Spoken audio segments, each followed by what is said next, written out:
Halo teman-teman listeners, welcome back with me Waldi dalam podcast Suara Millennials.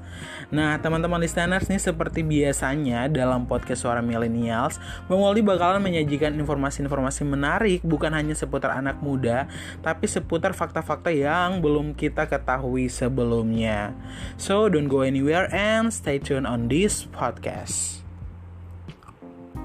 Apa kabar nih teman-teman listeners hari ini? Semoga Anda yang saat ini sedang menjalani aktivitas dan rutinitas, semoga semuanya berjalan lancar tanpa ada kendala apapun dan tetap semangat dalam menjalankan pekerjaan Anda.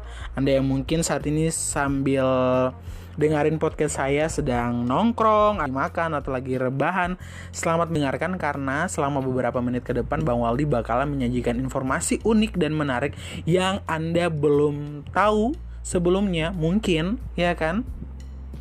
Nah, dan di segmen kali ini nih adalah segmen pencari fakta. Bang Waldi bakalan berbincang-bincang tentang fakta unik roti donat yang awalnya ternyata roti donat itu tidak bolong di tengah. Nah, ada yang tahu nggak teman-teman? Nah, kalau ada yang tahu sebelum Bang Wal kasih tahu, komen ya di kolom komentar. Nah, siapa nih yang tidak mengenal yang namanya roti donat? Iya nggak sih? Roti yang bolong di bagian tengah ini nih sangat populer di kalangan masyarakat dunia, termasuk Indonesia dan juga di kota Ambon. Nah, donat itu merupakan makanan yang dapat dimakan kapan saja dan di mana saja. Bentuknya yang bulat sudah sangat melekat di hati masyarakat.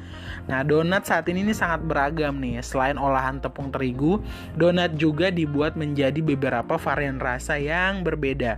Namun teman-teman listener, sejauh mana dirimu tuh mengetahui tentang roti donat? Nah, Bang Wal kasih tahu nih ya tentang fakta yang pertama, bahwa ternyata roti donat itu awalnya bernama oily cakes, yang artinya adalah kue berminyak. Nah teman-teman listeners, cikal bakal kue donat sebenarnya sudah ada sekitar pertengahan abad ke-19. Cara masaknya yang digoreng di atas minyak membuat namanya disebut sebagai oily cakes atau kue berminyak karena digoreng. Nah, orang-orang Belanda zaman itu tuh sangat menyukai kue berbentuk bulat ini dan mencampurnya dengan campuran daging. Orang-orang Belanda ini pun membawa oily cakes ke Amerika, kemudian donat diperkenalkan ke New York yang saat itu namanya masih New Amsterdam. Nah, siapa nih teman-teman yang mungkin baru tahu bahwa sebelum nama New York, nama kota New York itu sebelumnya adalah New Amsterdam. Tapi kali ini Bang Wal tidak akan membahas tentang sejarah pergantian nama itu karena kita lagi membahas tentang roti donat. So, Bang Wal lanjut ya. Nah, saat itu bahasa yang dominan digunakan di sana adalah bahasa Belanda. Penyajiannya kala itu juga dapat disajikan dengan apel atau kismis di bagian tengah. Akan tetapi, permasalahan dalam menikmati oily cake kala itu, orang yang menyantapnya seringkali kesal karena bagian tengahnya tuh seringkali itu tidak matang. Nah teman-teman listeners, menurut versinya nih, nama donat diambil karena perdebatan memasak donat dengan kacang atau tidak. Nah, perbedaan tersebut membentuk nama donat. Nah, dalam bahasa Inggris, perdebatan tersebut berbunyi do not. Teman-teman tahu dong ya kan, do not. Yang dalam bahasa Indonesia kalau dieja tuh donat gitu ya, atau donat gitu ya. Hal itu membuat nama donat dikenal hingga saat ini. Nah, versi lain yang mengatakan dan yang paling populer juga tentang roti donat nih adalah sekitar pada tahun 1847 ada seseorang perempuan Inggris yang bernama Elizabeth Gregory, ya kan, atau dalam bahasa Inggrisnya tuh biasa mereka sebut namanya Elizabeth Gregory. Asik. Nah, sebagai seseorang yang pandai dalam membuat oily cakes yang sangat lembut, ternyata resep rahasianya selama ini adalah dengan menambahkan sedikit pala dengan tambahan hazelnut dan walnut di bagian tengahnya. Ia kemudian menamainya dengan donut. Nah, yang yaitu terbagi dalam dua kata, yaitu dough yang artinya adonan dalam bahasa Inggris dan nut yang artinya kacang. Jadi ya bisa dikatakan ya roti kacang gitu. Nah, teman-teman listeners, fakta yang kedua adalah bentuk awalnya tuh tidak bolong di tengah. Dan mengapa sampai bolong nih? Nah, Bang Wal kasih tahu nih. Nah, menurut cerita perempuan Inggris tadi tuh yang bernama Elizabeth Gregory, asik ya kan? Ala-ala gimana gitu. Nah, Elizabeth Gregory itu menggoreng adonan untuk dikirim menjadi bekal bersama putranya yang bernama Captain Hanson Crockett Gregory.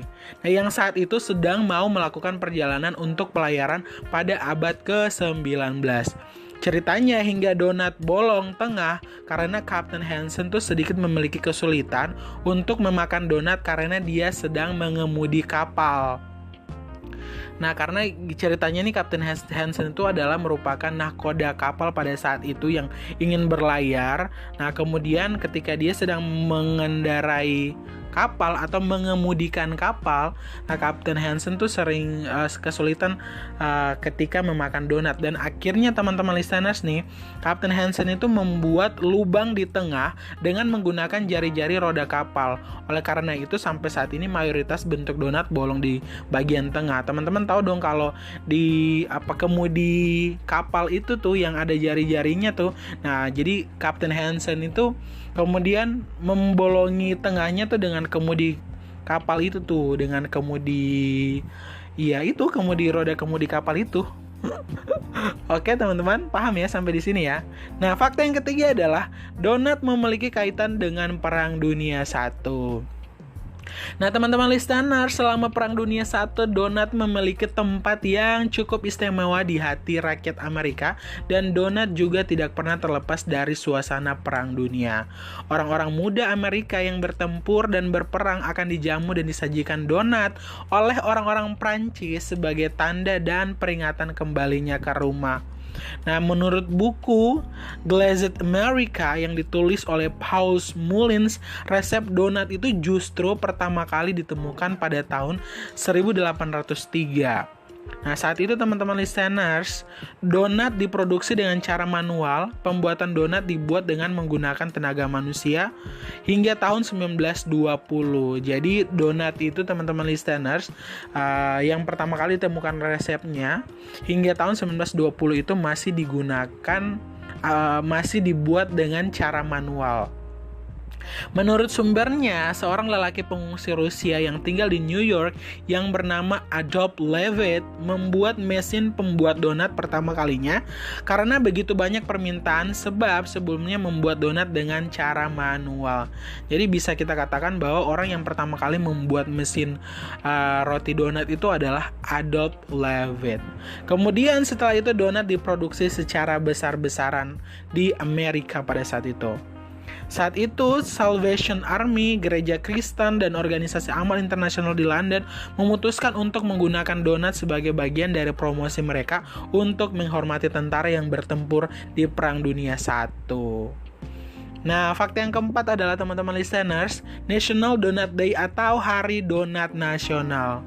Teman-teman listeners nih, donat yang sudah terlanjur memiliki tempat istimewa di hati penggemarnya, ini bahkan memiliki hari peringatannya sendiri loh. Nah, terdapat 3 hari perayaan donat yang berbeda-beda, yaitu International Jelly Velvet Donut Day pada tanggal 8 Juni dan National Cream Velvet Donut Day yang dirayakan pada tanggal 14 September dan Buy a Donut Day pada tanggal 30 Oktober. Di Amerika sendiri, perayaan donat dilaksanakan dengan membagi-bagikan donat gratis kepada para pelanggan. Nah, fakta yang keempat adalah teman-teman listeners, yang kelima adalah konsumen donat terbesar. Nah, negara yang konsumen donat terbesar di dunia itu salah satunya adalah Amerika Serikat.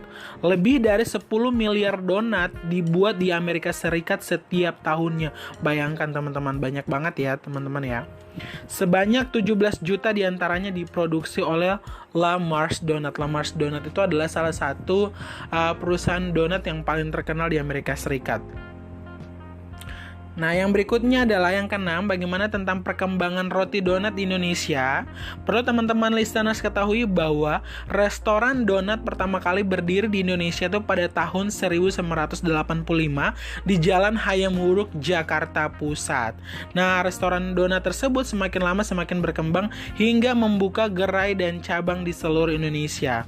Meskipun peringatan Hari Donat kurang populer di Indonesia, namun penggemar setia roti donat Indonesia nih tergolong cukup banyak. Bahkan di Indonesia penyajian dan cita rasa donat itu cukup bervariatif. Ya seperti yang teman-teman tahu lah saat ini ya, banyak banget cita rasa dan variatifnya tuh tentang donat tuh.